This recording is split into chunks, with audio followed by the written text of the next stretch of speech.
Hi hello నమస్తే welcome to మనం TV. Jaganmohan Reddy గారు ఐలాండ్ కొన్నారు లండన్ లో అనే వార్తలు వినిపిస్తున్నాయి. మరొకటి ఏంటంటే అక్కడ ఇన్వెస్ట్మెంట్స్ కూడా ఎక్కువ ప్లాన్ చేస్తున్నారనే వార్తలు కూడా వినిపిస్తున్నాయి. అసలు అవి ఎంతవరకు నిజం అనేది తెలుసుకోవడానికి ప్రయత్నం చేద్దాం. ఇప్పుడు మనతో ఉన్నారు సీనియర్ జర్నలిస్ట్ కట్టా కార్తిక్ గారు. నమస్తే సార్. నమస్తే రమ్య. సార్, జగన్మోహన్ రెడ్డి గారు గతంలో ఆంధ్రప్రదేశ్ ముఖ్యమంత్రి. రాబోయే రోజుల్లో కూడా ఆయన ఆంధ్రప్రదేశ్ ముఖ్యమంత్రి అవ్వాలని కోరుకుంటున్నారు. కానీ ఇక్కడ ఇన్వెస్ట్మెంట్స్ వదిలేసి ఎందుకు లండన్ లో ఇన్వెస్ట్మెంట్స్ ఎందుకు చేస్తున్నట్టు? జనరల్ గా జగన్మోహన్ రెడ్డి మీద ఈ అనుమానం రావడానికి కారణం ఏంటి అంటే ఆయన అక్రమాస్తుల కేసులు ఆయన మీద ఉంటాం.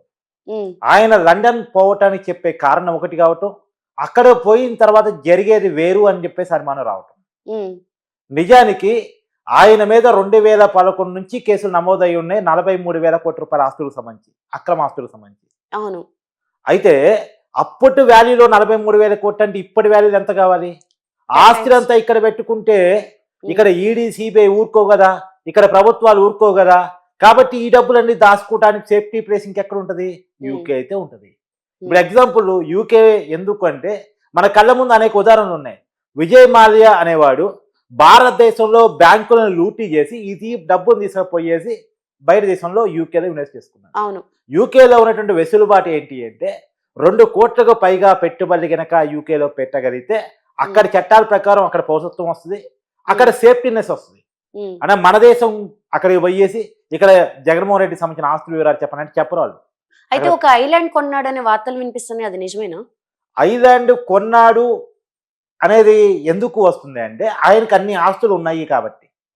ఆయన మీద నేను ఇందాక ఎగ్జాంపుల్గా చెప్పాను కదా, 43,000 కోట్ల రూపాయలు అక్రమాస్తులు. సక్రమాస్తులు కాదు, అక్రమాస్తులు 43,000 కోట్లు. మరి ఇంకా సక్రమాస్తులు ఎన్నో అని తెలియదు మనకి. అక్రమాస్తులు 43,000 కోట్ల రూపాయలు 2011లోనే. అది కేవలం గవర్నమెంట్ వాల్యూలో. మళ్ళీ ప్రైవేట్ వాల్యూలో వేరు.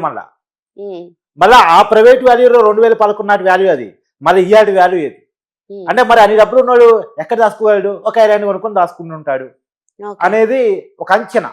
కరెక్ట్ గా ఐలాండ్ కొన్నాడా లేదా ఎవరికి తెలియదు, కానీ కొనుంటాడు అనేటువంటిది. ఎందుకంటే ఈ ప్రపంచంలో ఎవరి దగ్గర లేనంత డబ్బు జగన్మోహన్ రెడ్డి దగ్గర ఉంది అనేటువంటిది. ఈ దేశంలో అపర్ కుబేర్ లిస్ట్ లో వస్తే నెంబర్ 1 గా జగన్మోహన్ రెడ్డి వస్తాడు అంటుంది. అఫీషియల్ గా రాడు, మళ్ళీ అఫీషియల్ లెక్కలో చూపిడి అని అన్అఫీషియల్ లెక్కలు చూపిస్తాడు. ఈ అన్అఫీషియల్ ఎక్కడ దాచుకోవాలి? యూకేలో దాచుకోవాలి. ఎందుకంటే యూకే చట్టాలు సపోర్ట్ చేస్తాయి. అన్అఫీషియల్ గా తీసుకొచ్చిందా, దొంగతనం చేసి తీసుకొచ్చిందా, దోపిడీ చేసి తీసుకొచ్చిందా, ఏమన్నా కత్తితో పొడి తీసుకొచ్చిందా చూడరు వాళ్ళు. డబ్బు తీసుకొచ్చి మా కాడ ఇన్వెస్ట్మెంట్ పెడుతున్నాడా లేదా, మా వాళ్ళకి ఇక్కడ ఉద్యోగాలు ఇస్తున్నాడా లేదా, ఇక్కడ ఉపాధి అవకాశాలు క్రియేట్ చేసి అవకాశాలు కల్పిస్తున్నాడా లేదా, ఇది మాత్రమే చూస్తారు అక్కడ. కానీ ఇది మాత్రమే చూసే దేశం యూకే కాబట్టి యూకేలో పెట్టుబడి పెడుతున్నాడు, యూకే సంబంధించినటువంటి ఒక దీవిని ఆయన తీసుకున్నాడు అనేటువంటి ఒక ఆలోచన రావడానికి కారణమైంది. అయితే జగన్మోహన్ రెడ్డి గారు మరో విజయ్ మాల్యా అయ్యే అవకాశం ఉందంటారా?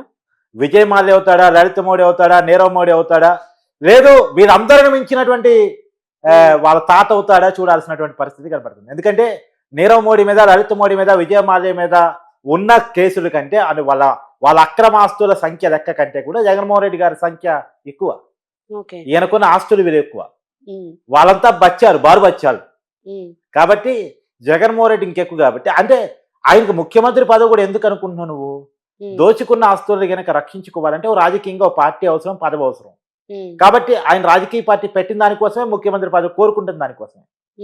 కాబట్టి ఆ ముఖ్యమంత్రి పదవి కనుక ఆయనకు వస్తే ఓకే, రాబోయే కాలంలో రాదు, ఈ పార్టీ నడవదు, ఈ పార్టీకి జనం ఇంకా అవకాశం ఇవ్వరు, జగన్మోహన్ రెడ్డి మళ్ళా ఓటు వేరు జగన్మోహన్ రెడ్డిని చూసి అని అనుకున్న రోజు ఆయన ఈ రాజకీయ పార్టీని ఏదో ఒక జాతీయ పార్టీలో మెర్జీ చేసేసి ఆయన సేఫ్టీగా యూకే పోయి అక్కడ సెటిల్ అవుతారు. ఆయన కూతురుని ఆల్రెడీ అక్కడ సెట్ చేస్తున్నాడు. అక్కడ ఆల్రెడీ అనేక వ్యాపారాలు ఉన్నాయి అనేటువంటిది ఇప్పటికే ఉన్న టాక్. ఆయనకి అక్కడ కూడా మద్యం కంపెనీలు ఉన్నాయి అనేటువంటిది, అక్కడ ఇంకేదో కంపెనీలు ఉన్నాయి అనేటువంటిది బయట అందరూ మాట్లాడుకునే మాట. అంటే మళ్ళీ ముఖ్యమంత్రి అవ్వడానికి అసలు జగన్మోహన్ రెడ్డి ఏమైనా ప్రయత్నాలు చేస్తున్నారా? చేస్తారు. ఇప్పుడు ఆయన లండన్ నుంచి రాగానే అసలు సంక్రాంతి టైంకే ఆయన జనంలోకి వస్తా అని చెప్పారు, కానీ లండన్ వెళ్ళారు. ఆయన ఇంట్రెస్ట్ అంతా లండన్ మీద ఎక్కువ ఉన్నట్టు అనిపిస్తుంది. ఖచ్చితంగా ఉంటుంది.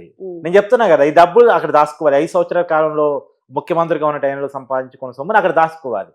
దాచుకొని సేఫ్టీ చేసి వచ్చేసి మళ్ళా ఆ డబ్బుల్లో కొంత డబ్బుని ఇక్కడ ఇన్వెస్ట్ చేస్తూ రాజకీయాలు మెయింటైన్ చేయాలి. ఆంధ్రప్రదేశ్ మాత్రం అప్పుల్లోకి వెళ్ళిపోయింది, కానీ జగన్మోహన్ రెడ్డి ఆస్తులు మట్టి పెరిగిపోయాయి. అదే ఇప్పుడు రాష్ట్రం అప్పుల్లో ఉంది కానీ రాజుగారు అప్పుల్లో లేరు. అవును, అదే కదా కరెక్టే. మరి ఆయన ఆదాయం పెంచుకోవడం కోసం రాష్ట్రాన్ని అప్పులు చేశాడు. రాష్ట్రాన్ని అప్పులు చేయడానికి 2 కారణాలు. ఒకటి జగన్మోహన్ రెడ్డి గారి దోపిడీ కోసం, 2 ప్రజల్ని మభ్య పెట్టడం కోసం. ప్రజలు ఎక్కడ మభ్య పడతారు? సంక్షేమ పథకాలు వేస్తే మభ్య పడతారు, నాకు ఓట్లు వేస్తారు అనుకున్నాడు. కానీ ప్రజలు మభ్యపెడరు, రాష్ట్రం కోసమే ఆలోచిస్తారు, వ్యక్తిగత ప్రయోజనాలు చూసుకుంటారు, కానీ అదే క్రమంలో రాష్ట్ర ప్రయోజనాలు కూడా చూసుకుంటారు.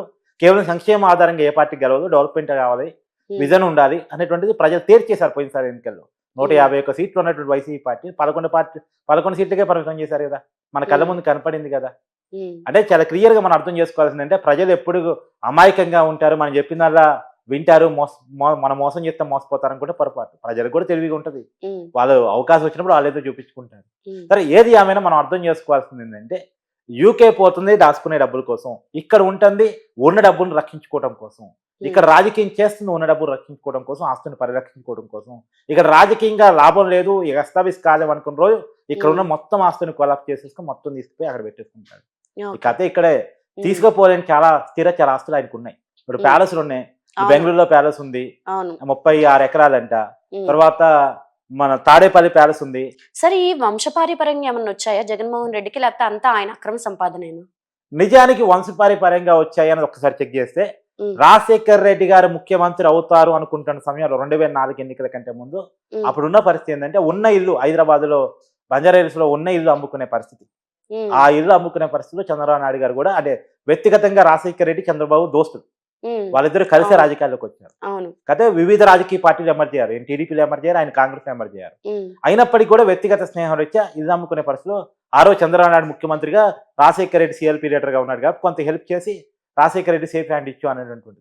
మరి ఉన్న ఇల్లు అమ్ముకునే పరిస్థితి నుంచి ఇన్ని ప్యాలెస్ నిర్మించుకునే పరిస్థితిలోకి జగన్మోహన్ రెడ్డి గారు ఎలా వెళ్ళారు? ఇది పెద్ద క్వశ్చన్ మార్క్. అవును సార్. అది ఆ క్వశ్చన్ మార్క్ ని తీయమని సిబిఐకి ఈడీకి చెప్పి దాదాపు 12 సంవత్సరాలు అవుతుంది, ఇంతవరకు తీయట్లే వాళ్ళు.